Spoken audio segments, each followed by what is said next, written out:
स्वागत है आपका हमारे चैनल आरटी कॉमर्स क्लास में। आज मैं आपको सिखा रही हूँ अकाउंटिंग इक्वेशन क्लास 11th के लिए। ठीक है, तो देखो जो हमारी ट्रांजैक्शन होती है टू वे होती हैं। अब इस टॉपिक में आपको कुछ तो रूल याद रखने हैं और कुछ अपना दिमाग यूज करना है। अब दिमाग कैसे यूज करना है वो देखना है कि जब हम कुछ खरीदेंगे या बेचेंगे तो उनसे हमारे पास क्या आएगा क्या जाएगा। तो अकाउंटिंग इक्वेशन का ये फॉर्मेट है: सीरियल नंबर, ट्रांजैक्शन, असेट्स और इधर लायबिलिटी। अब असेट में कुछ कॉलम तो आप बिना कहे बना दो, जैसे कैश, स्टॉक, डेटर, फर्नीचर, क्योंकि आमतौर पे ये किसी भी बिजनेस में होते ही हैं, ज़रूरी हैं। उधर से क्रेडिटर और कैपिटल, इनके बिना भी काम नहीं चलेगा। इसके अलावा और भी कॉलम बनेंगे, लेकिन वो कॉलम आप क्वेश्चन को पढ़कर बनाओगे कि क्वेश्चन में और कौन कौन सी चीज़ें आपको दी हुई हैं, उस हिसाब से कॉलम और मेंटेन हो जाएंगे। अब कुछ चीज़ें आप ध्यान रखो, जैसे हमने कैश लगाया तो कैश लगाएंगे तो हम क्या करेंगे, सबसे पहले उसे हम कैश में ऐड करेंगे और कैपिटल में ऐड करेंगे। कैश लगाएंगे तो कैश बढ़ेगा और कैपिटल बढ़ेगी। बिजनेस में कैश लगा दिया। अब उसके बाद कुछ रूल है जिनको आप लर्न करो। जैसे कोई भी अगर एक्सपेंस होगा, जैसे वेजेस दी, सैलरी दी या कोई और एक्सपेंस कर दिया, तो उससे क्या इफेक्ट होगा हमारे पास कि हमारे रोक दे रहे एक मिनट के लिए। कोई भी जो एक्सपेंस होगा उससे हमारा कैश कम होगा और कैपिटल कम होगी। कोई भी इनकम होगी तो उससे हमारा कैश बढ़ेगा और हमारी कैपिटल बढ़ेगी। ड्राइंग, जो पर्सनल यूज के लिए पैसा निकालते हैं, उससे भी हमारा कैश कम होगा और हमारी कैपिटल कम होगी। इनकम के अलावा कोई और प्रॉफिट है, और प्रॉफिट कैसा, जैसे हमने कुछ स्टॉक प्रॉफिट में बेच दिया, जैसे 10,000 का माल हमने 12,000 में बेच दिया। अब 12,000 में बेच दिया तो माल में से कम हो जाएगा 10,000 और 12 में बेचा है। अगर हमने उसे कैश में बेचा है तो कैश को बढ़ा देना, और उधार में बेचा है तो उधार जिनको बेचते हैं उनको डेटर बोलते हैं, डेटर में 12,000 रुपये लिख देना।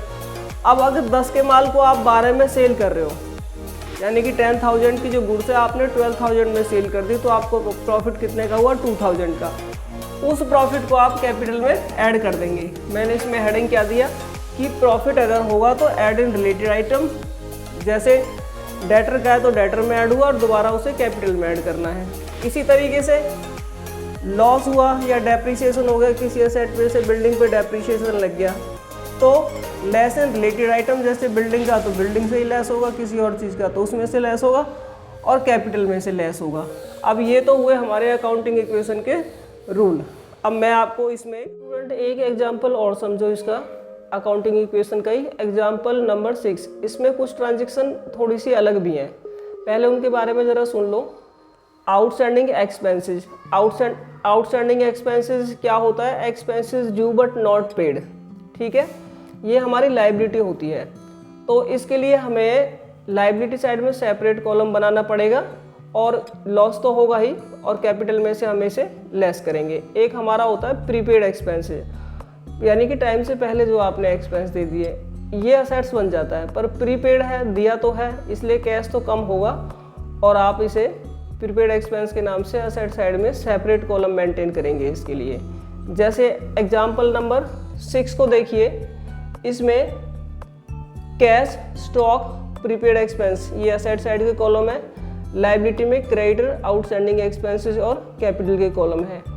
तो जो भी आप आउटस्टैंडिंग एक्सपेंसेस आएंगे इसके अंदर, आप उसे कैपिटल में से माइनस करेंगे और अलग से कॉलम बना देंगे इसका। इसी तरीके से प्रीपेड रेंट इन एडवांस है तो इसे आप कैश में से कम कर देंगे और सेपरेट कॉलम मेंटेन कर देंगे। बाकी की जितनी भी चीज़ें हैं वो उसी तरीके से चलती रहेंगी। जैसे स्टार्टेड बिजनेस विद कैश, तो कैश में आया, कैपिटल में आया। अगेन देख लीजिए, paid rent in advance, advance में दिया नहीं, प्रीपेड है, कैश में से कम किया, सेपरेट कॉलम आपने असेट साइड में बना दिया, जैसा कि आपसे बोला। Purchase goods for cash 50,000, credit 20,000, आपने गुड्स को परचेज किया है कैश में 50,000 और उधार में 20,000, तो गुड्स तो हमारी टोटली बढ़ी है 70,000 से, लेकिन कैश 50,000 गया, बाकी की 20,000 आपने जो क्रेडिट में परचेज किया उसे क्रेडिटर में डाल दीजिए।